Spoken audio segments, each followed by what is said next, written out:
Hello everybody. This week I am very excited for us to start our last project of the semester, and that is a college research project or a job research project. So the very first thing I wanted to point out is that this is a 2-week project. So this week you will not turn anything into Moodle. Since you are not turning anything in, I do ask that you complete this attendance assignment for week 14.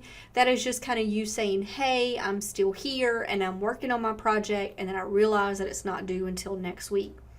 I do write out for you the project directions, but I am going to go over them in just a second.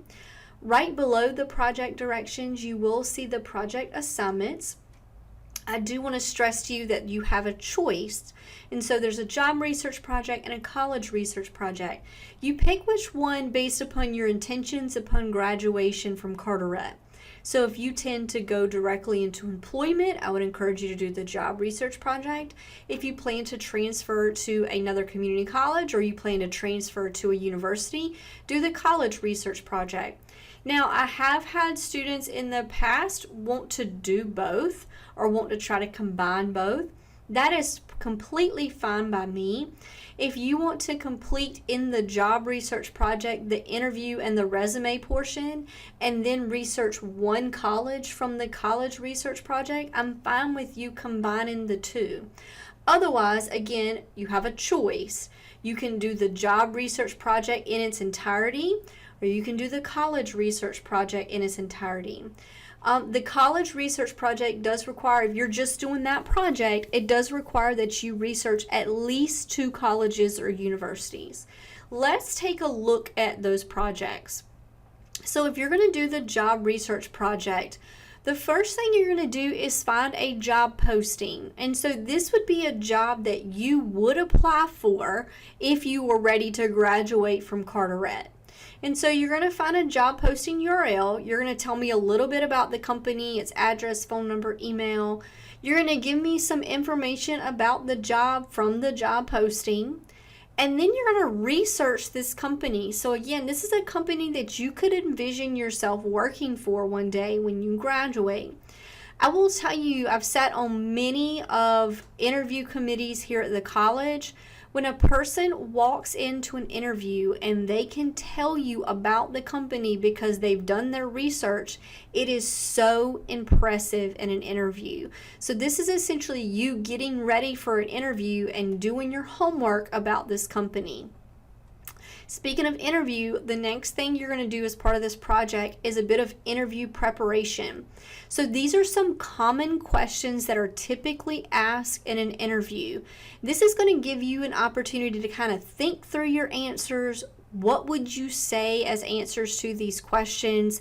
Of course, you don't want to sound like a robot during an interview, but by rehearsing your answers to these questions, you're going to feel a lot more comfortable in an interview rather than just going into it blind. I always tell students that when you're preparing for an interview and you're writing out your answers, when you rehearse it, you want your answers to last around 3 to 5 minutes.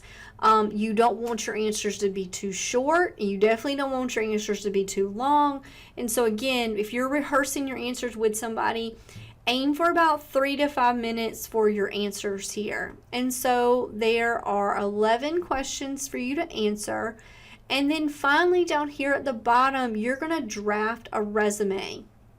You can draft it on the next page of this document here and kind of put it all together. Or if you want to make it a separate document, that's fine.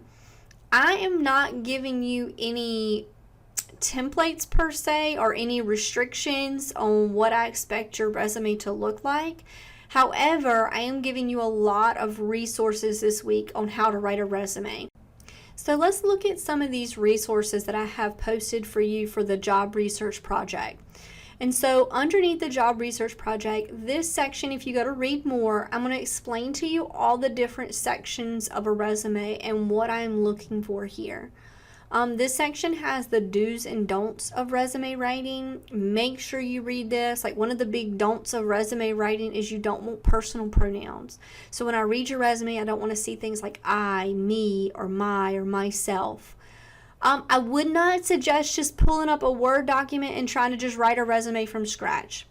There are plenty of online tools there to help you build a resume. So some of them are just like fill in the blank, they're customizable, they're printable. You can download a PDF by using some of these online tools. I would definitely suggest checking this section out here. This section will help you if you do want to write a resume from scratch and how to build one in Microsoft Word.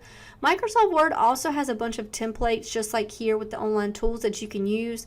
I will say some are better than others.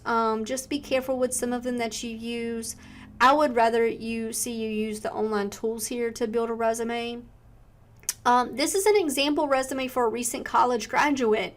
And so if you do lack a lot of work experience and you want to see one that is for somebody that doesn't have a lot of work experience, I have posted that here. This is a PDF just detailing how to go write a resume. It's like a step-by-step guide. So those are really all the tools for you to write a resume. Now here I'm giving you some suggestions for preparing for an interview. So a lot of students ask like, well, what do I wear during an interview? So I have what to wear for women and men, what to expect during an interview. So what can you expect during the pre-interview phase, the during, and the after. What to do during an interview. What are 10 vital interview skills? I also give you a do's and don'ts sections for interviews. And then this is always a tough one. At the end of an interview, they will always ask you, do you have any questions of us? You never want to say no. So part of your assignment for this this job research project is coming up with questions to ask the interviewer. So here are some examples here. And then what should you do after the interview? How should you follow up with that person? How do you send them a thank you note? So this is what you should do after an interview. Now for the college research project, so switching gears here, again, you're going to be researching at least 2 colleges or universities that interest you in terms of transferring after you leave Carteret. This is a very extensive research project. So the first thing you're doing is giving me some basic demographics about the college.